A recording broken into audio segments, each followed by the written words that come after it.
Gauteng province is the new epicentre of COVID-19 infections in the country, with more than 100,000 confirmed cases. But the province's death toll is still well below that of the Western and Eastern Cape. Gauteng Health MEC Bandile Masuku joins us now. Very good morning to you, MEC. We've gone past the 100,000 mark.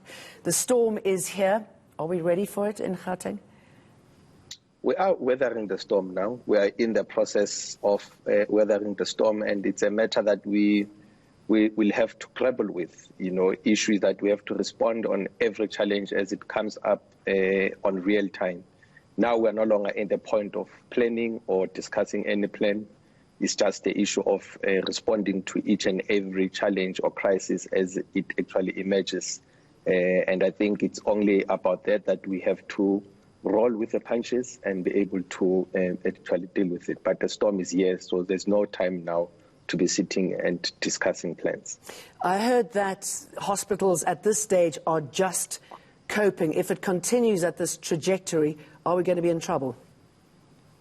Yes, we will be, but remember that we have in place field hospitals to mitigate that factor, to decongest in a hospital when the time is actually ripe. And, Nasrec is actually almost ready. If last night they were indicating that they're ready to start admitting actual patients. And the idea with a field hospital is that it's those patients that would have been stabilized who just require a minor continuation of treatment and management who will be actually getting there. I know that there was concern that Nasrec and other field hospitals don't have the necessary equipment. Has that issue been resolved? Yes, remember that Nasrec, the first phase of Nasrec was not meant to be a hospital part. The 500 beds that were there were for isolation and quarantining for individuals who can't self-isolate at home or who've got families that they can't isolate with. So now the second phase, which we've actually started to put in, will be the one that will have all the necessary amenities. And we're working with all the doctors who are within Helen Joseph and Chrisali Parakwanas in dealing with the matter of equipment, staff, and all the other things. How long should that take? No, it's already started. Like I said to you that yesterday, we're meant to first start to have our first patients. And by Friday, the hospital part of Nasrec will be having 500 beds, and the next part of the 500 beds will be next week. All right.